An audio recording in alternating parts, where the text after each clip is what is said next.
My text for this morning is from Genesis. Is that a coincidence or no? We're in a series. Genesis 32, 22, and following. That night Jacob got up and took his 2 wives, his 2 maidservants, and his 11 sons, and crossed the ford of the river Jabbok. After he had sent them across the stream, he sent over his possessions. So Jacob was left alone, and a man wrestled with him until daybreak. When the man saw that he could not overpower him, he touched the socket of his hip, so that his hip was wrenched as he wrestled with the man. Then the man said, "Let me go, for it is daybreak." But Jacob replied, "I will not let you go unless you bless me." And the man asked him, "What is your name?" "Jacob," he answered.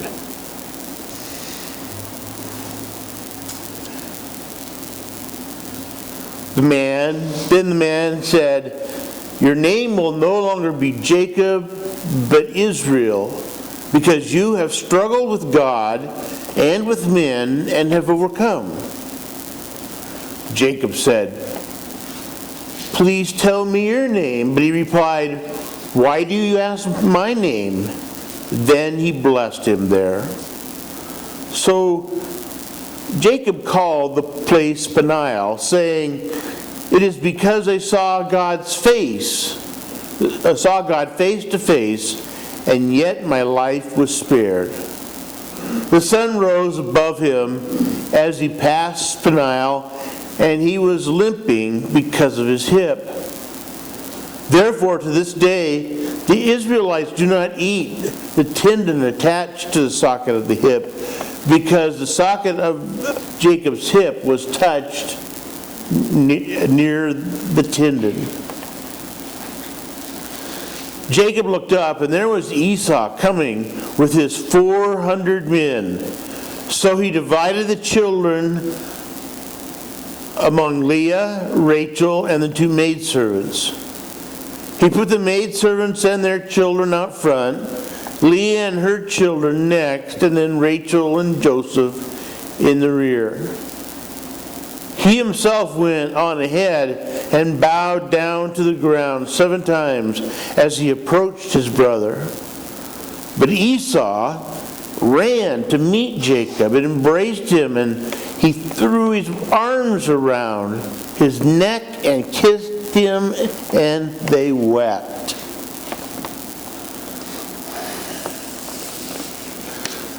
Genesis is a book about blessing. I believe, and it's one of those things, I should have wrote that down. I believe that 65 times in Genesis, the word bless, blessed, blessing, 65 times is used. And that's way more times than any other book in the Bible. In creation, God, when He created everything, He created man in His own image, the image of God. He created them, male and female, He created them. God then blessed them. He loves the 7th day so much, it says God blessed the 7th day and made it holy.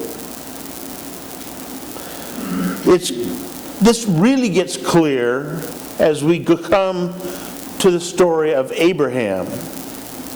And God says, "I will make you into a great nation. I will bless you. I will make your name great, and you will be a blessing. And all the people on the earth will be blessed through you."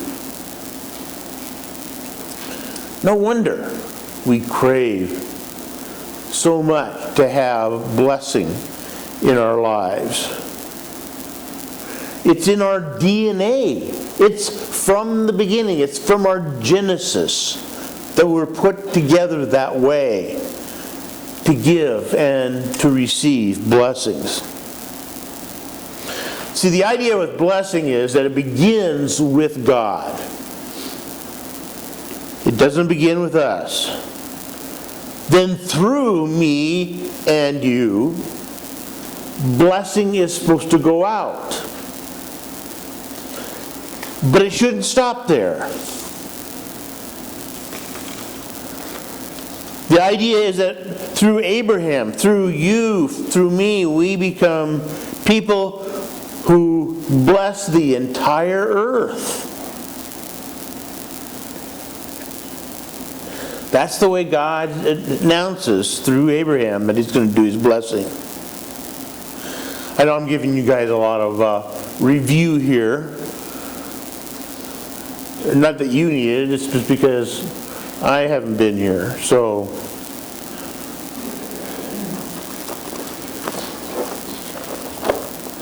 in Genesis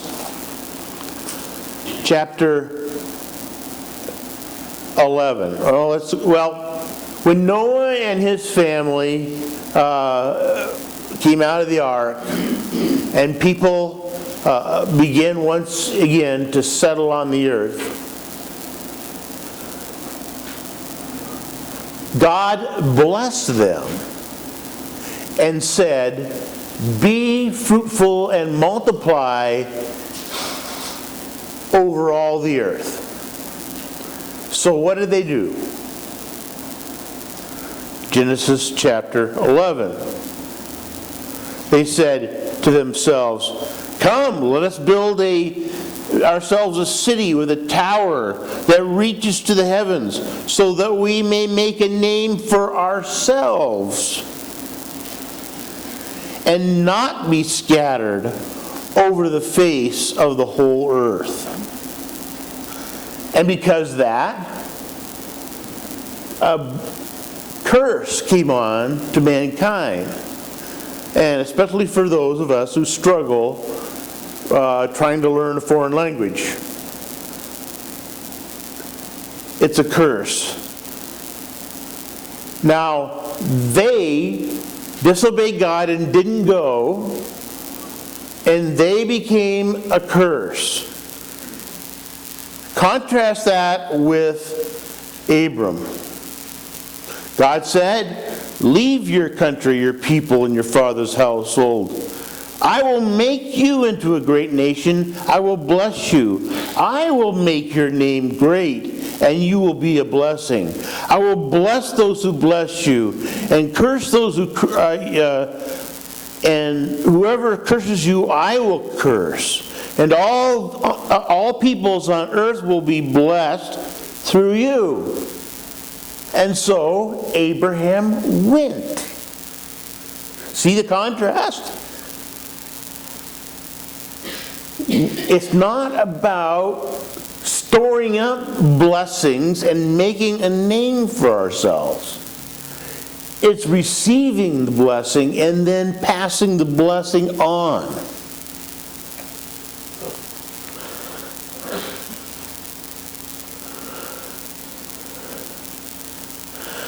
Blessing is different than success because blessing starts again with God. It doesn't come with me, it's grace. It's different than success because given so that I may bless the world. It's not about showing everybody how blessed I am by the car I drive, the house I live in, and the fancy clothes that I wear.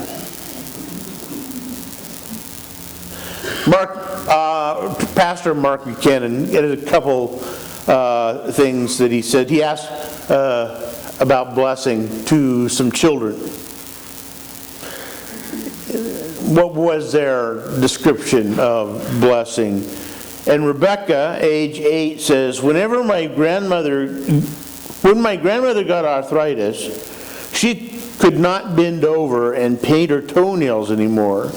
So my grandfather does this for her all the time, even when his hands got arthritis too. Billy, age 4, said, "When someone loves you the way they say your name is different. You just know your name is safe in their mouths." There's another aspect, though, about Genesis and blessing. God's plan for human beings to be conduits of that blessing has majorly been disrupted by sin. The result is we have a blessing-hungry, blessing-starved people who feel like damaged goods because they're living apart from blessing.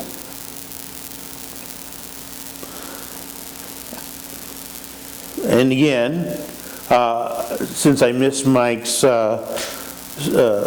message a couple weeks ago, I'll review some of that, just for my benefit, not yours. Trust Mike did a great job. A couple named Isaac and Rebekah in Genesis have twin boys. Esau is a hunter, he's an outdoorsman. Jacob is a quiet boy, and he stays home a lot. When we read this about their parents.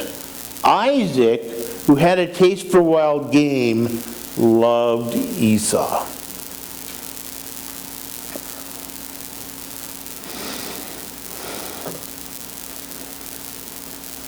But Rebekah loved Jacob. There's a lot of hurt in that. And there's a lot of truth to that in families all through history, not just Genesis. People starve to receive a blessing from a parent, but don't feel like they've been given it.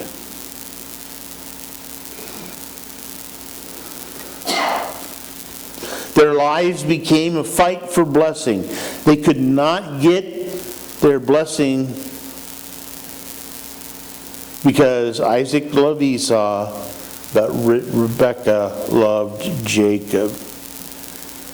How do you think, you'll remember, of course, that, but I'm going to ask you anyway, rhetorically. How do you think Jacob and Esau got along in a situation like that?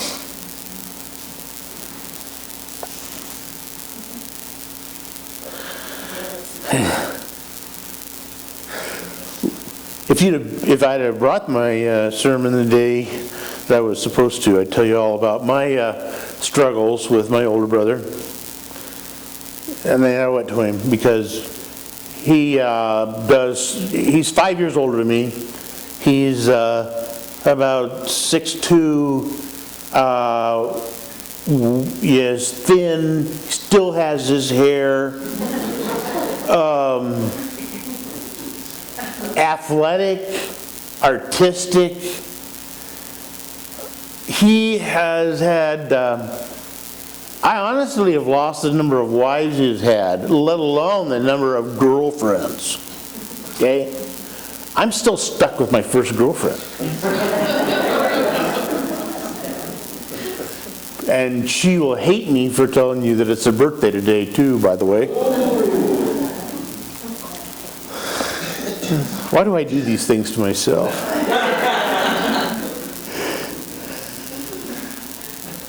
One day while Jacob was in the kitchen cooking up some stew, Esau comes in from hunting and he's really hungry. And he says to Jacob, "Quick, give me some of that red stew. I'm famished." Jacob replied, "First, sell me your birthright." Well, they get into a fight over who's going to get the birthright. And finally, Esau says, look, I'm about to die. What good is a birthright to me? And he sells his birthright to his brother. Now, I don't know that Mike told you about this. He may not have the same sort of look on the original language that I have here in the Hebrew. I one time got a C in Hebrew, which meant I passed and I could graduate from seminary, and I knew the alphabet, but I think it's Aleph, Bet, Gimel, and it goes downhill from there. But I am pretty sure that if you look hard enough into the original, this red stew is actually creamy Campbell's tomato soup. Also said he made bread. But if you really look close, I'm pretty sure it was a grilled cheese sandwich. Because what other comfort food would be worth selling your birthright for than Campbell's tomato soup and a grilled cheese sandwich? Yesterday when I was reviewing this, I honestly got up and made myself a bowl of Campbell's soup and a grilled cheese sandwich.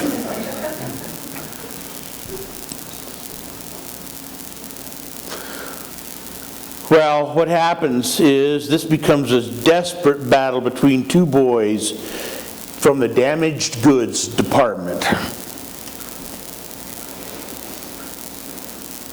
Who is going to get the blessing? Jacob goes on to deceive his father. Jacob receives the blessing that was intended for Esau. When he heard his father's words that he had blessed Jacob, he burst out with a loud and bitter cry and said to his father, bless me too, my father. Do you have only one blessing, my father? Bless me too, my father. Then Esau, Mr. Tough Guy, Mr. Woodsman, says, the text said, wept aloud. This devastation is catastrophic.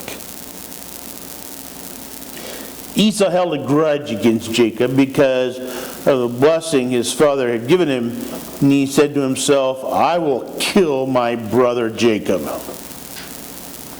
So Jacob runs away for many years, as if you've been following along, you already know.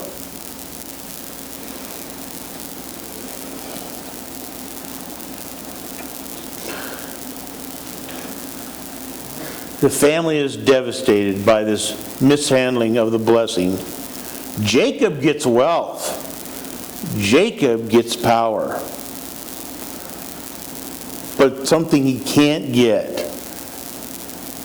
that he never really gets from his father, is a straight out blessing that's not gotten by manipulation and lies.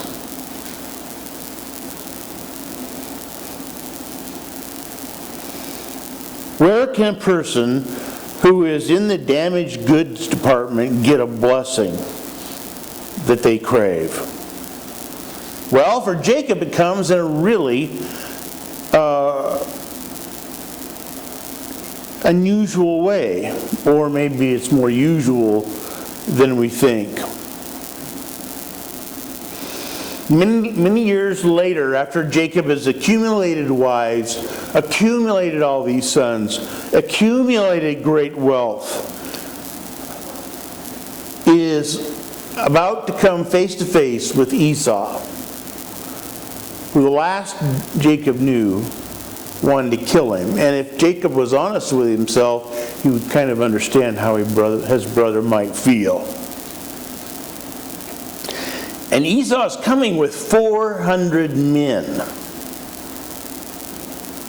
He's scared to death. So the night before, he sends his family on ahead. And Jacob ends up wrestling this mysterious stranger, the angel of God. The angel tells Jacob to let go, and Jacob says, I will not let you go until you bless me. The angel gives him the blessing of God. With the blessing of God comes another interesting gift.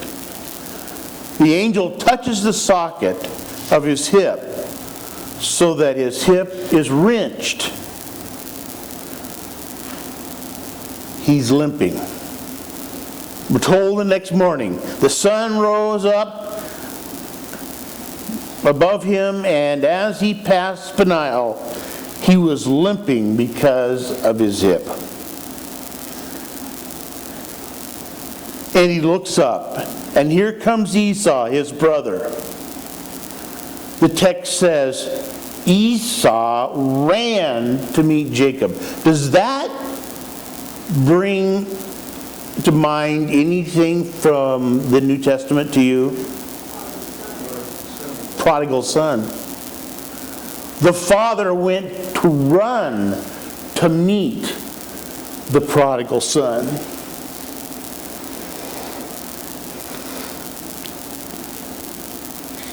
Jacob doesn't run to meet Esau. His running days are over. The rest of his life he'll walk with a limp. Esau's heart melts. Remember the last time he saw Jacob? It wasn't pretty. But this time Esau ran to meet Jacob, embraced him, threw his arms around his neck and kissed him. Something about Jacob's brokenness touched Esau's heart in a way that Jacob's conniving cleverness never could do. Jacob is given a blessing. Jacob is given a wound. Or maybe they go together.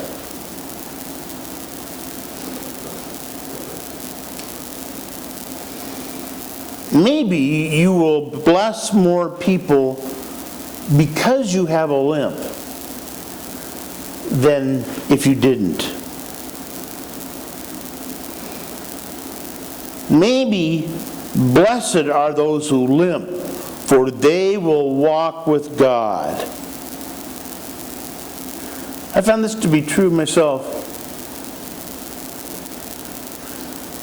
Since I was asked to give up my ministry some years ago, I have walked with a very serious limp.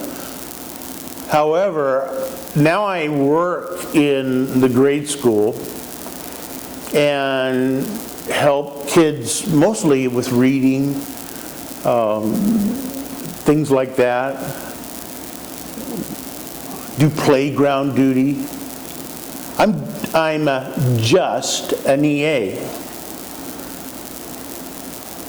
And I don't think that I have given up my ordination for ministry. I see this as a continuation of my ministry, and one that brings me more joy than I can ever remember having at any other time in my ministry. You know, I worked in Sunday schools. I worked in vacation Bible schools with kids forever. But this time, now, I'm able to reach them in a way and love on them in a way that I never, ever could have before. At the end of Genesis, it's Jacob's turn to give blessings, and he gives a blessing to Judah. To the Judah he said, "You will hold a scepter, you will tether your donkey on a vine." And if we remember Jesus' entry into Jerusalem riding on a donkey, Hosanna, Hosanna.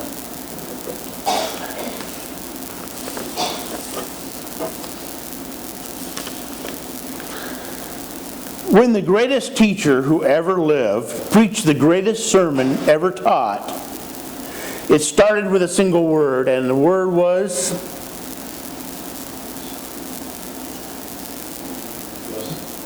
blessed.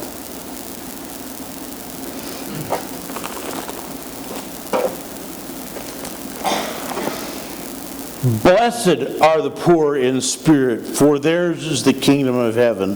Blessed are those who mourn, for they will be comforted. Blessed are the meek, for they will inherit the earth. Blessed are those who hunger and thirst for righteousness, for they will be filled, and so on.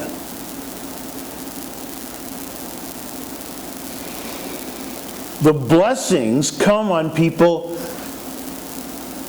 that the religious leaders and authorities of the day thought were cursed. But they're the ones on the front line of receiving the blessing. Remember Paul's thorn? 2 Corinthians 12:7 and following. To keep me from becoming conceited because of these surpassingly great revelations, there was given me a thorn in the flesh, a messenger of Satan to torment me. 3 times I pleaded with the Lord to take it away from me, but he said, my grace is sufficient for you. My power is made perfect in weakness. Therefore, I will boast all the more gladly about my weaknesses, so that Christ's power may rest in me.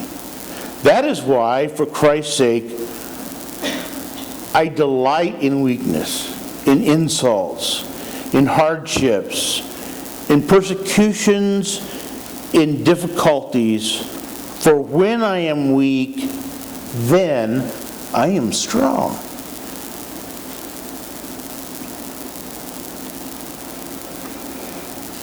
In 1 Corinthians, he told the Corinthians, I came to you in weakness and fear and with much trembling. My message and my preaching were not with wise and persuasive words of wisdom, but with a demonstration of the Spirit's power, so that your faith might not rest on man's wisdom, but on God's power. There has never been, nor will there ever be again, a greater blessing than Christ's death on the cross and resurrection from the grave for us. Now, this is me talking, okay?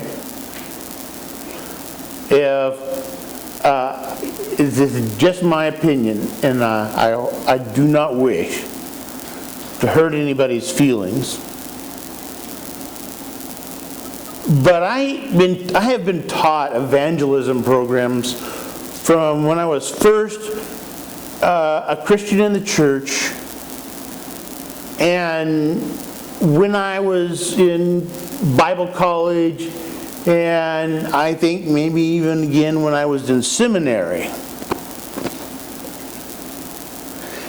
And it always seemed like the goal for you, the evangelizer, is to get one up on the evangelizees. You trick them. For instance,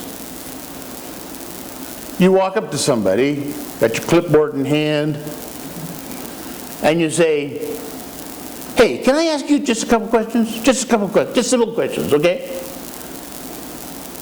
Simple questions. Easy questions.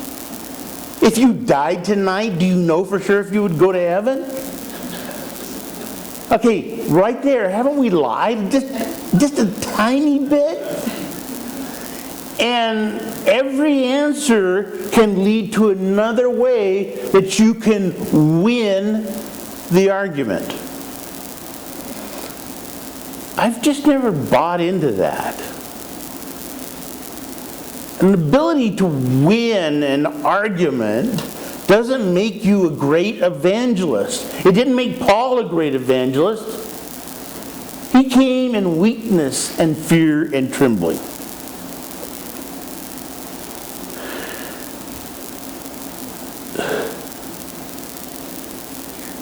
So, you're not, you know what? You get tongue-tied? Just like I just did there? Are you nervous about sharing your faith? Are you thinking you don't have enough answers to the questions you're going to be asked? I think that makes you very, very qualified to be an evangelist for Jesus. The gospel is the greatest gift ever given to us. And that's why communion is served here every Sunday, so that we have an opportunity to remember Jesus' body, which the bread represents, hung on the cross, and Jesus' blood that was spilled out to cover our sins, which is represented by the juice. And I invite you this morning to come and partake. If you have cards to put in the basket, you have offering, we ask you to come at this time.